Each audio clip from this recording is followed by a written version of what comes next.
Hello ladies and gentleman, मैं Prathamesh villain किताबशाला में आपका तहे दिल से स्वागत करता हूँ। किताबशाला एक ऐसी सीरीज है जिसे हमने आप जैसे टैलेंटेड और एम्बिशियस लोगों के लिए खास बनाई है।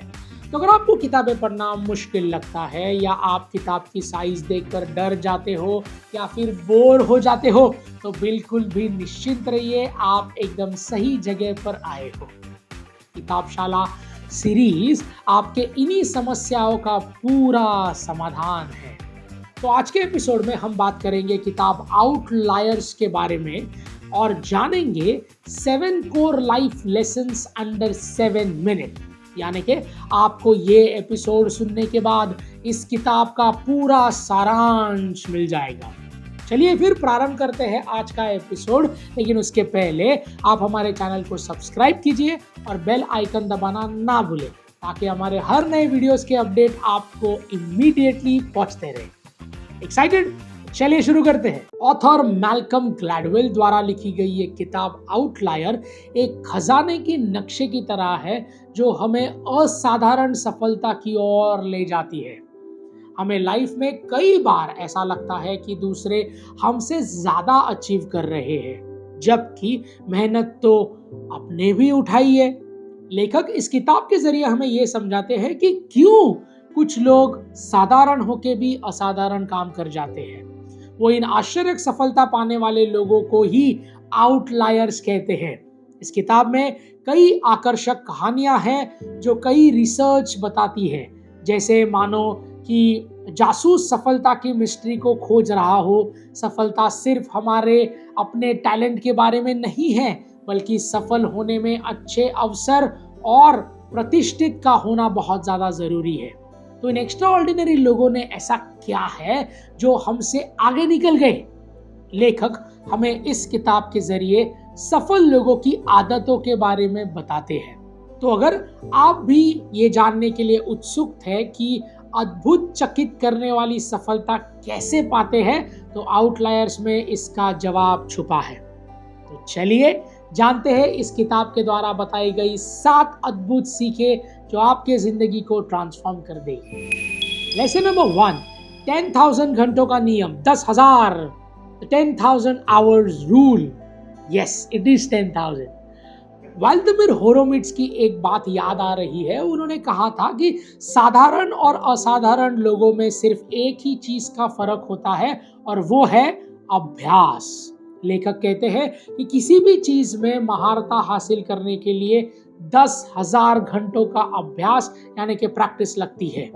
आसान शब्दों में किसी भी दिशा में सफल होने के लिए अपनी स्किल्स के ऊपर जितना हो सके उतनी मेहनत लीजिए और अभ्यास कीजिए। इस बात को प्रूव करने के लिए लेखक कई सफल लोगों की कहानियों पर गौर करते हैं और बताते हैं कि कैसे इतने सफलता के लिए उन्होंने जी तोड़ मेहनत की है और अभ्यास किया है। जैसे आपने देखा ही होगा कि विराट कोहली ऐसे ही अपने गेम में द बेस्ट नहीं हुए।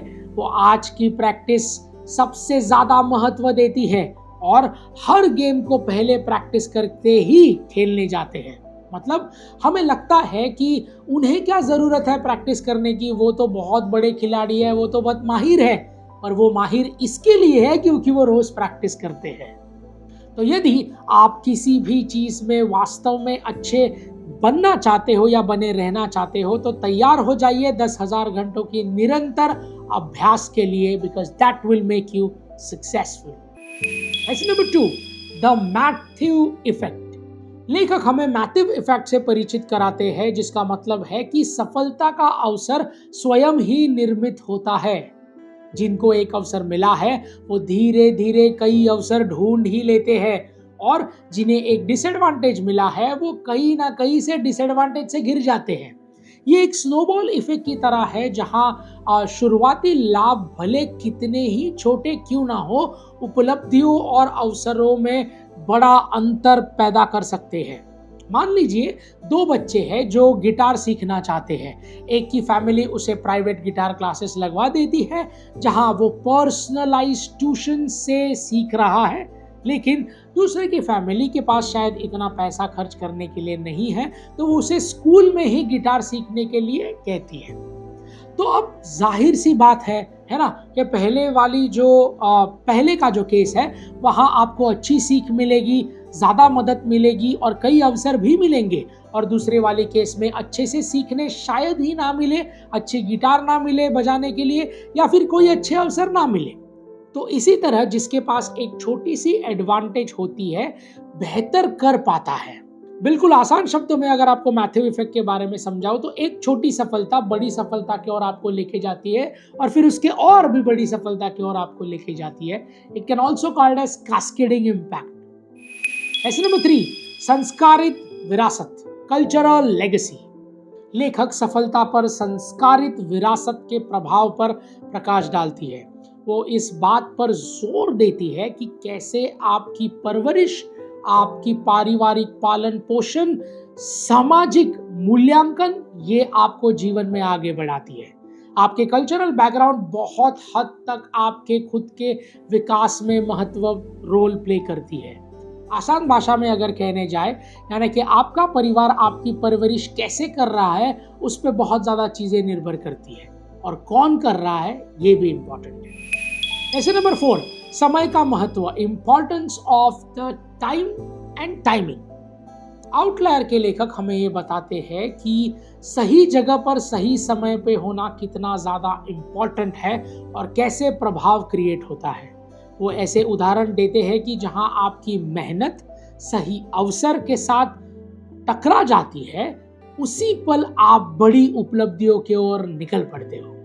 आसान शब्दों में अगर आपको समझाने जाऊं तो हमने कितनी मेहनत करी उस पर आधारित नहीं होती सफलता, बल्कि ये तो मेहनत हमने किस टाइम पर, किस जगह पर, कौन से टाइमिंग पे की है, दैट इज इंपॉर्टेंट। तो इस बात को याद रखिए कि टाइमिंग सब कुछ है।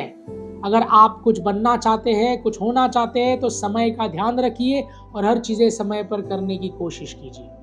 जैसे सनफ्लावर अपना रुख सूरज के सामने दिन में ही बदल देता है, हर वक्त नहीं, हर चीज का एक टाइमिंग होता है, उसे सहारना सीखिए। ऐसे number 5, the power of practical intelligence. लेखक हमें प्रैक्टिकल इंटेलिजेंस के कॉन्सेप्ट से अवगत कराते हैं और ये समझाते हैं कि सफलता उन पुराने तरीकों में नहीं मिलती जिन्हें हम सालों से अपनाते आए हैं।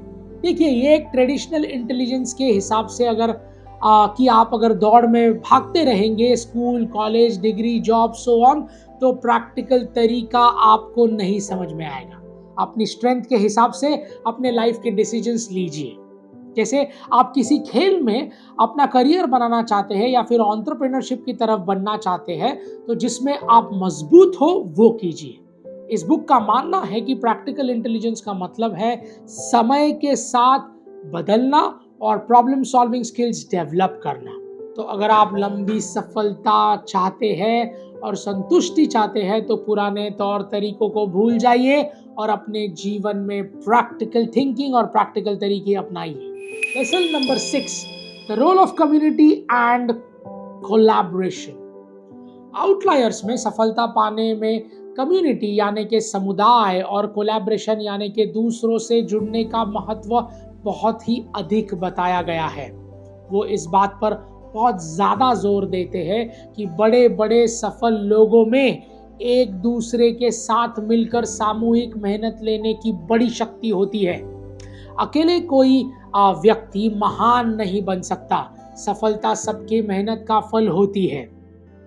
असाधारण सफलता हासिल करने के लिए सभी लोग एक दूसरे के सहायक बनने चाहिए।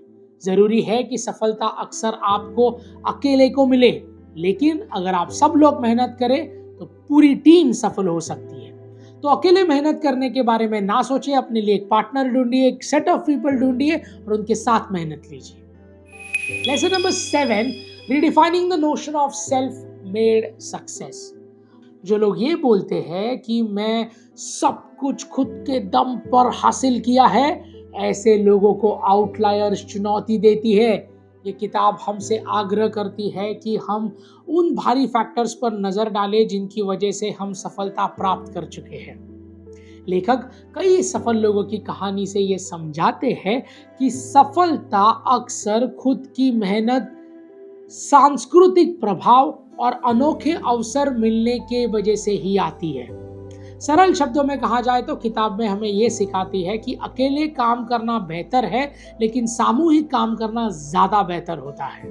तो उन अवसरों को इग्नोर मत कीजिए जो आपके रास्ते में आए हैं और आपको सफलता की ओर ले गए हैं।